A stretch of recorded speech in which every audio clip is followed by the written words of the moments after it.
The Tale of Samuel Whiskers, or The Roly-Poly Pudding by Beatrix Potter.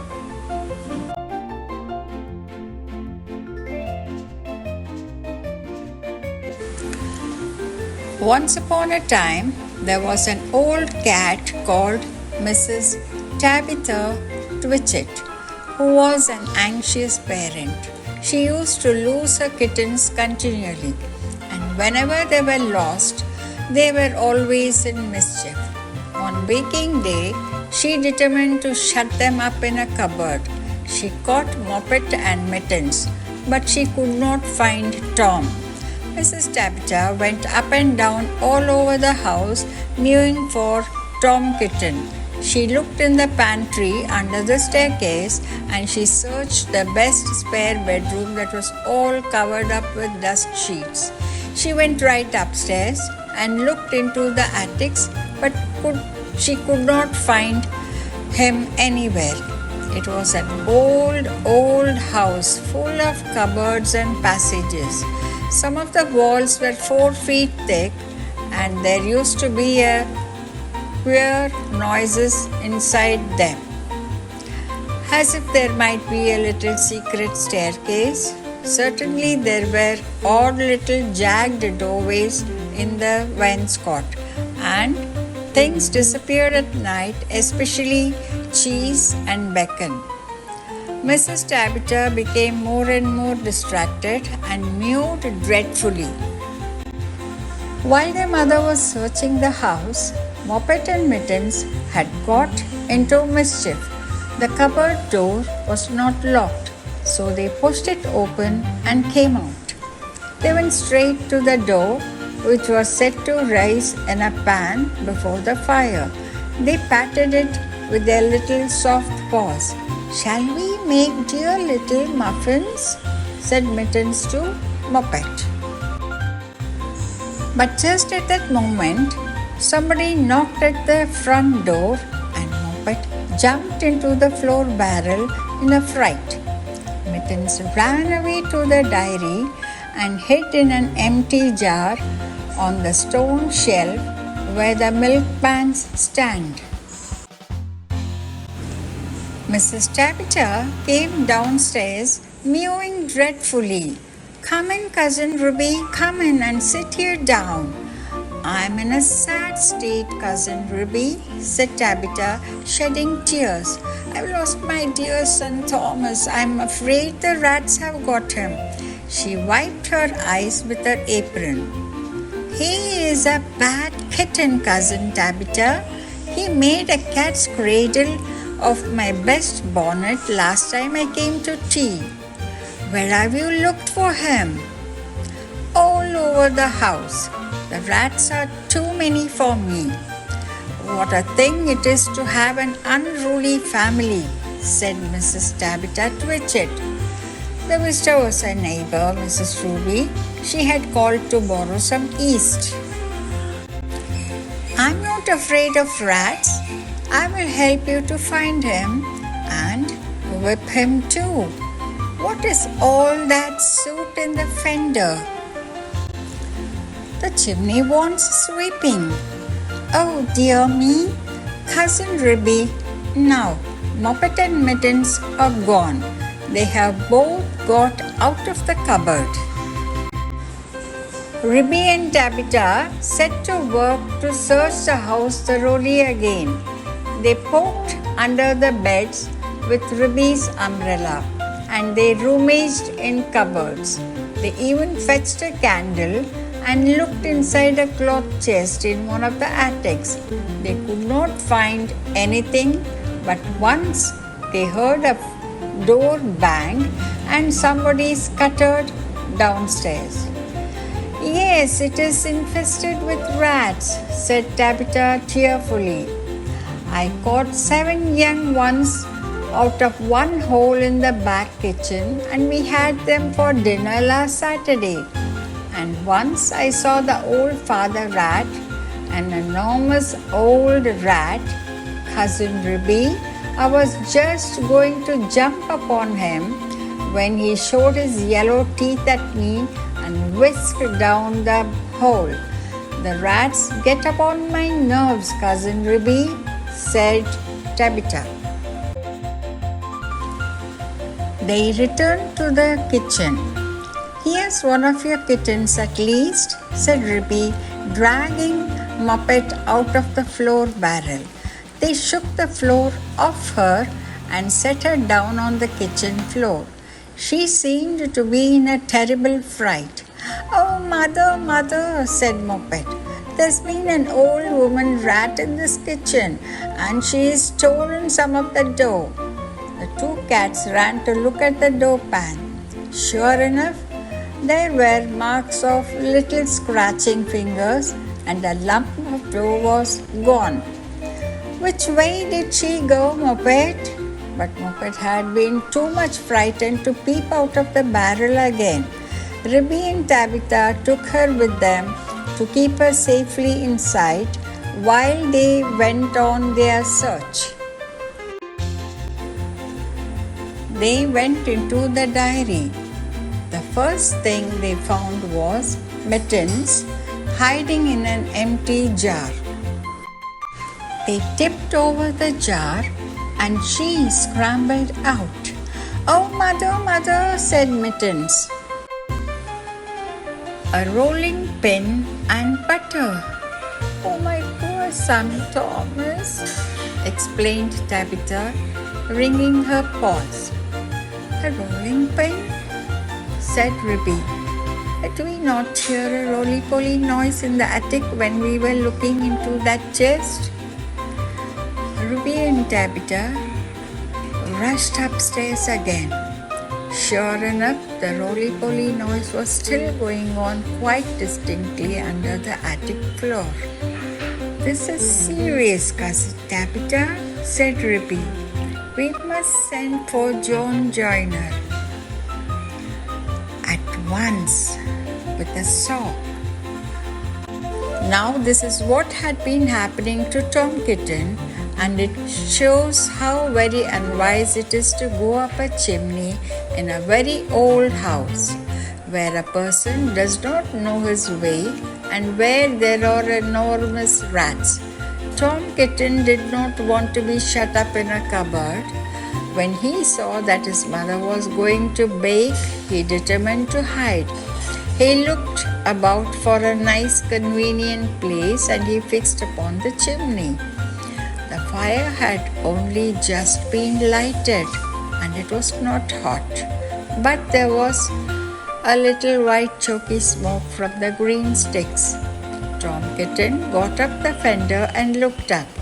It was a big old-fashioned fireplace. The chimney itself was wide enough inside for a man to stand up and walk about. So there was plenty of room for little Tom Cat.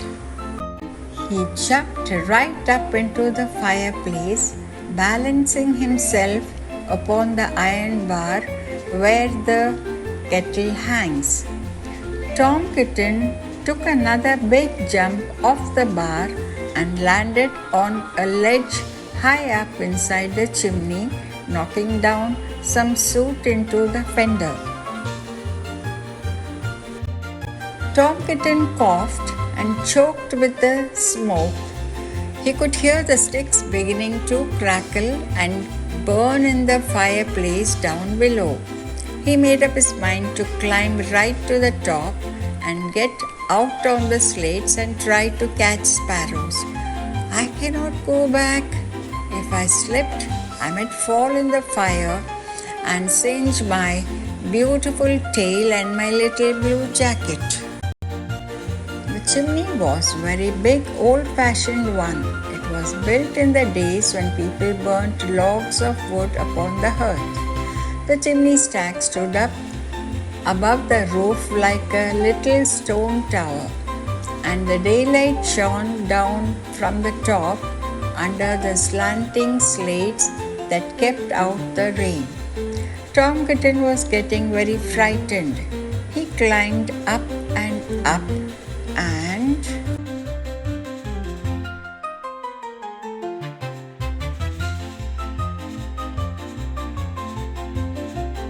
He waded sideways through inches of soot.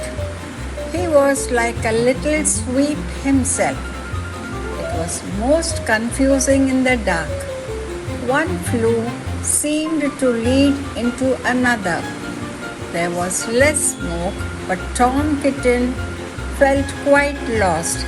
He scrambled up and up, but before he reached the chimney top, he came to a place where somebody had loosened a stone in the wall. There was some mutton bones lying about. "This seems funny," said Tom Kitten.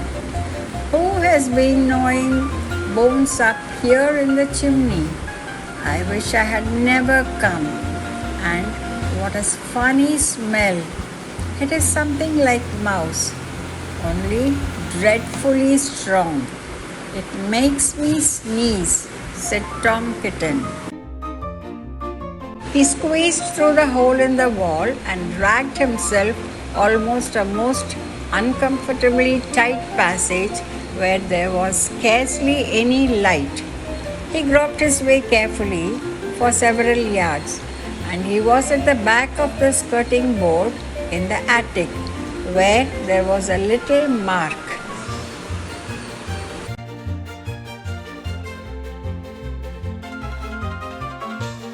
All at once, he fell head over heels in the dark, down a hole, and landed on a heap of very dirty rags. When Tom Kitten picked himself up and looked about him, he found himself in a place that he had never seen before, although he had lived all his life in the house. It was a very small, stuffy, fusty room with boards and rafters and cobwebs and lath and plaster. Opposite to him, as far as he could sit, was an enormous rat. "What do you mean by tumbling into my bed, all covered with smuts?" said the rat, chattering his teeth. "Anna Maria, Anna Maria," squeaked the rat. There was a pattering noise, and an old woman rat poked her head round a rafter. "Please, sir, the chimney wants sweeping," said poor Tom Kitten. All in a minute, she rushed upon Tom Kitten, and before he knew what was happening, his coat was pulled off, and he was rolled up in a bundle and tied with string in very hard knots. Anna Maria did the tying. The old rat watched her and took snuff. When she had finished, they both sat staring at him with their mouths open.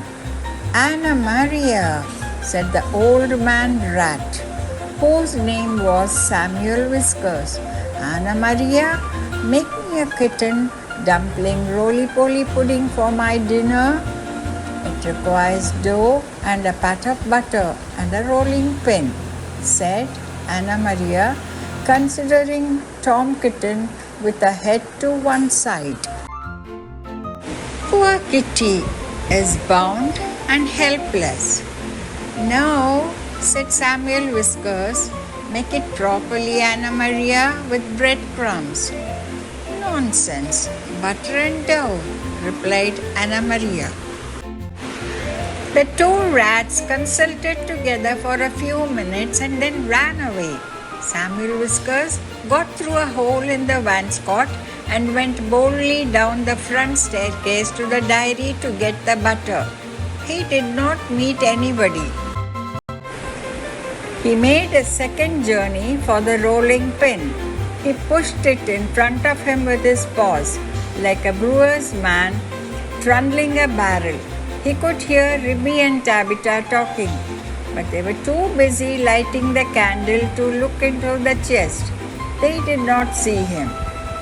Anna Maria went down by way of the skirting board and a window shutter to the kitchen to steal the dough. She borrowed a small saucer and scooped up the dough with her paws. She did not observe Moppet. While Tom Kitten was left alone under the floor of the attic, he wriggled about and tried to mew for help, but his mouth was full of soot and cobwebs, and he was tied up in such very tight knots he could not make anybody hear him, except a spider who came out of a crack in the ceiling and examined the knots critically from a safe distance. It was a judge of knots because it had a habit of tying up unfortunate blue bottles. It did not offer to assist him. Tom Kitten wriggled and squirmed until he was quite exhausted.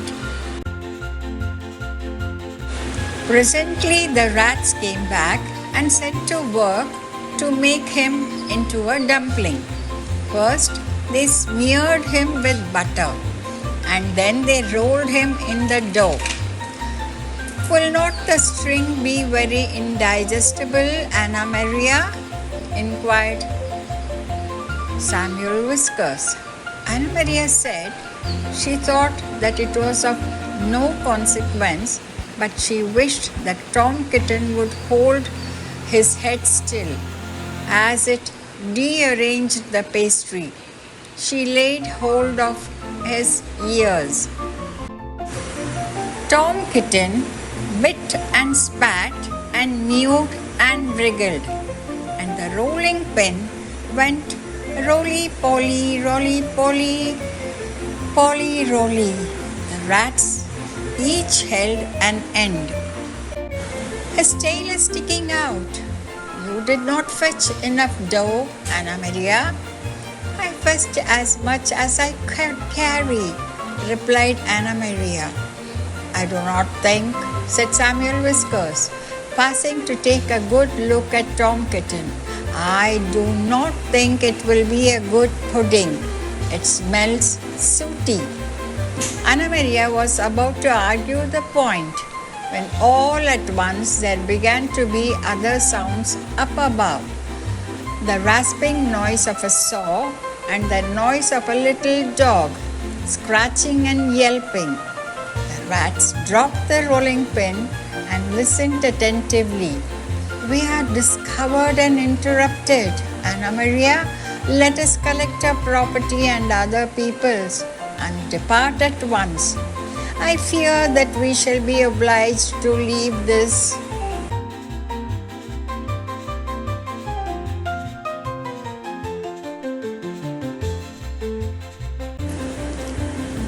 But I am persuaded that the knots would have proved indigestible, whatever you may urge to the contrary. Come away at once and help me tie up some mutton bones in a counterpane, said Anna Maria. I have got a smoked ham hidden in the chimney. So it happened that by the time John Joyner had got the plank up, there was nobody here under the floor except the rolling pin and Tom Kitten in a very dirty dumpling. But there was a strong smell of rats, and John Joyner spent the rest of the morning sniffing and whining and wagging his tail and going round and round with his head in the hole like a gimlet. Then he nailed the plank down again and put his tools in his bag and came downstairs. The cat family had quite recovered. They invited him to stay to dinner. The dumpling had been peeled off Tom Kitten and made separately into a bag pudding with currants in it to hide the smuts. They had been obliged to put Tom Kitten into a hot bath to get the butter off. John Joyner smelt the pudding, but he regretted that he had not time to stay to dinner because he had just finished making a wheelbarrow for Miss Potter and she had ordered 2 hen coops. And when I was going to the post late in the afternoon, I looked up the lane from the corner and I saw Mr. Samuel Whiskers and his wife on the run with big bundles on a little wheelbarrow which looked very much like mine. They were just turning in at the gate to the barn of Farmer Potatoes. Samuel Whiskers was puffing and out of breath. Anna Maria was still arguing in shrill tones. She seemed to know her way, and she seemed to have a quantity of luggage. I'm sure I never gave her leave to borrow my wheelbarrow. They went into the barn and hauled their parcels with a bit of string to the top of the hay mow. After that, there were no more rats for a long time at Tabitha Twitchit's. As for Farmer Potatoes, he has been driven nearly distracted. There are rats and rats and rats in his barn. They eat up the chicken food and steal the oats and bran and make holes in the meal bags. And they are all descended from Mr. and Mrs. Samuel Whiskers, children and grandchildren and great-great-grandchildren. There is no end to them. Moppet and Mittens have grown up into very good rat catchers. They go out rat catching in a village and they find plenty of employment. They charge so much a dozen and earn their living very comfortably. They hang up the rats' tails in a row on the barn door to show how many they have caught, dozens and dozens of them. But Tom Kitten has always been afraid of a rat. He never durst face anything that is bigger than a mouse.